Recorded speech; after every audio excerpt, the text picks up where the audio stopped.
Olá, hoje nós vamos falar sobre um assunto que se chama envelhecimento capilar.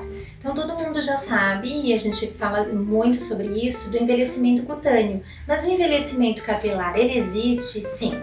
Antigamente, muito se pensava que o envelhecimento capilar ele só estivesse ligado a algumas alterações que nós conhecemos, como a canice, que é a formação dos fios brancos, ou então a alopécia, que é a rarefação dos fios, o fio mais fininho, o crescimento mais fino, ou então a queda de cabelo. Hoje nós sabemos, através de estudos mais especializados nessa área, que existem sinais moleculares que interferem nisso. E existem alguns fatores, tanto intrínsecos como extrínsecos, que fazem associado isso ao dia a dia, a exposição que você tem, desenvolvimento do envelhecimento capilar. Então o objetivo aqui é que a gente faça um tratamento de prevenção e que a gente cuide muitas vezes desse couro cabeludo com determinados ativos que vão fazer uma proteção no seu couro cabeludo para que a gente tenha uma resposta melhor ao seu tratamento. E como que a gente pode identificar então esse envelhecimento do fio? Quais são os fatores que fazem a gente pensar? Então, o que eu falo sempre para os meus pacientes é: o couro cabeludo tem associação com a sua pele. Então, ao identificar que você tem um pouquinho mais de flacidez na sua pele, consequentemente o seu fio também está em processo de envelhecimento. E comece a observar quais são as características que ele está lhe mostrando.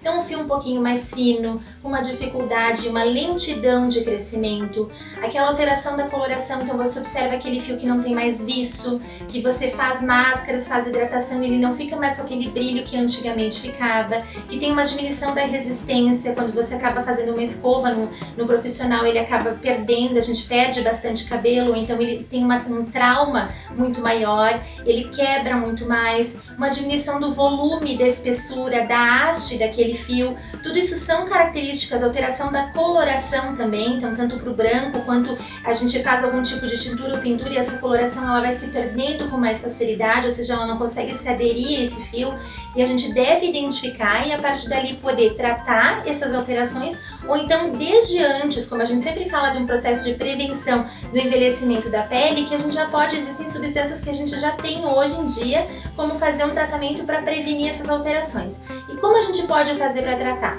Então, o primeiro mais conhecido é o uso de antioxidantes. Assim como a gente já falou dos antioxidantes aqui para a pele, existem substâncias específicas para o couro cabeludo e para o fio, que podem ser usados de forma tópica ou então oral, que vão estimular com que a gente tenha um aumento da sua proteção interna contra essas agressões que nós acabamos de falar, tanto intrínsecas quanto extrínsecas, mas que façam uma proteção dessa cutícula, uma proteção aumentada desse fio.